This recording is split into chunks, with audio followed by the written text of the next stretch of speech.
पालघर जिल्ह्यातील सर्वात मोठी समस्या आहे ती प्रवासी नागरिकांना वेळेवर बस सेवा उपलब्ध होत नसल्याची।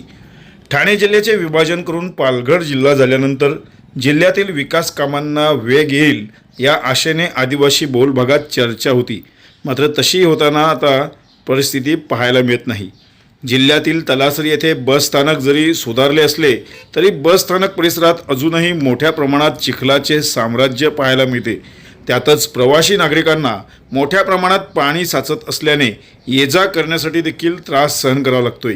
तर बस स्थानकामध्ये अनेक फॅन बंद असल्याने प्रवाशांची गैरसोय होते, तर या पिण्याच्या पाण्यासाठी देखील व्यवस्था नसल्याने प्रवासी नागरिकांची तारांबळ होत आहे।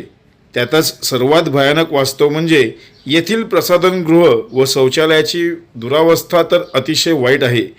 दरवाजेच निखळून पडले आहेत आणि मोठ्या प्रमाणात दुर्गंधी, यामुळे प्रवाशांची खास करून महिलांची मोठी गैरसोय पाहायला मिळते।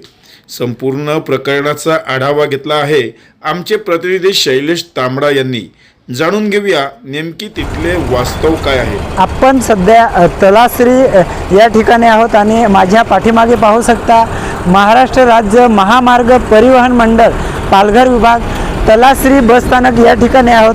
आपल्याबरोबर काही पॅसेंजर होते, त्यांच्याशी बोलणं केलं आपण। त्यांची इथले बरीचशी काही तक्रार आहे।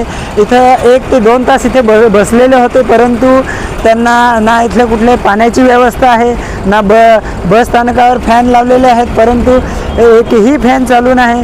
इथले बाथरूम जर प्रत्यक्ष जाऊन पाहिले तर दरवाजे तुटलेले आहे। प्रत्येक बाथरूम पूर्णपणे मोडकळी चालले अशी परिस्थिती आहे। लघवीचे भांडे किंवा इतर जी बाथरूमची व्यवस्था आहे एकूणच ही पूर्णपणे हे आहे। त्याच्यामुळे इथल्या जे पॅसेंजर येतात त्यांना मोठ्या प्रमाणात गैरसोयीला सामना करावा लागतो। तसेच 1 तास झाला इथे बस नाही, बसचं काय ठिकाणा नाही, कंट्रोलर कुठे ठिकाणात नाही, एसटी ड्रायव्हर ठिकाणात नसतो, कंट्रोल नियंत्रण कक्ष त्याला लॉक आहे। इथली व्यवस्था काय सांगाल तुम्ही? पाण्याची काहीच बघा, पंखे दिसतात तुम्हाला, पंखे फिरतात। एस टी महामंडळ आहे ना, प्रताप सरनाईकला सांगा काय काय तुमच्या राज्यात चालले। आपलं नाव काय? माझं नाव सदानंद वामन पाटील। कुठे चालले? मी चाललो वसईला, वसई। मी नोकरीला इथे रोज येतो।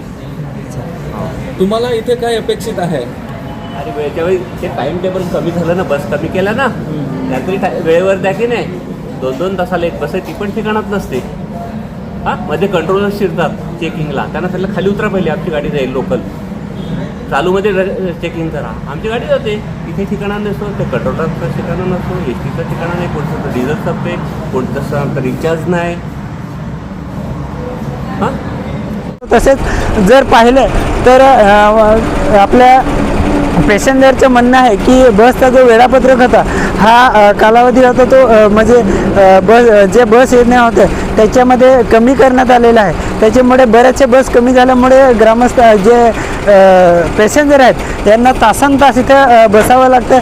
आता ते साधारण इथल्या जे पॅसेंजर होते त्यांच्याशी आपलं बोलणं झालं, त्यांचं म्हणणं असं आहे की साधारण नियंत्रण कक्ष जो आहे हा 1 ते 1.5 तास बंद होता। जर हा नियंत्रण कक्ष 1 ते 1.5 तास बंद असेल तर मग जे पॅसेंजर येतात, जे शाळेतले विद्यार्थी येतात, ह्या लोकांनी जायचं कुठे? जर काही एखादं त्यांना इमर्जन्सी असेल, विचारपूस करायची असेल तर त्या लोकांनी जायचं कुठे? असा एकूणच हा प्रश्न आहे। गंभीर समस्या आहे। या समस्येकडे संबंधित बस डेपो इंचार्ज असतील किंवा इतर जे कोणी असतील यांनी या विषयाकडे गांभीर्याने लक्ष द्यावे। पालघर न्यूज नेटवर्कसाठी शैलेश तांबडा, पालघर। खरं म्हणजे या परिसरातील विद्यार्थ्यांसाठी प्रवासाची सर्वात मोठी समस्या निर्माण होत आहे। तलासरी परिसरातील विद्यार्थ्यांना शिक्षण घेण्याकरिता मोठ्या प्रमाणात डहाणू, पालघर आणि पुढे वसई विरारकडे जावे लागत आहे, तर येथील असलेल्या नोकरदार वर्गांना जव्हार, वाडा, भिवंडी, ठाण्याकडे कामानिमित्त जावे लागत असते। मात्र या ठिकाणी जाणाऱ्या बस सेवांच्या फेऱ्या अपुऱ्या असल्याने याचा फटका येथील विद्यार्थ्यांसह नोकरदार वर्गाला बसत असतो। आजही जिल्ह्यातील मुंबई-अहमदाबाद राष्ट्रीय महामार्गाला लागून असलेला आदिवासी बहुल व आदिवासी संस्कृतीची परंपरा, वारली कलेचा वारसा जपणारा सर्वात महत्त्वाचा भाग म्हणून तलासरीची ओळख आहे। यासाठी या परिसरातून हजारो प्रवाशांच्या प्रवासाकरिता लाल परीची मोठ्या प्रमाणात आवश्यकता असल्याने मंत्री प्रताप सरनाईक यांनी स्वतःहून या परिसराचा विकास करण्याकरिता लक्ष देण्याची अत्यंत आवश्यकता आहे.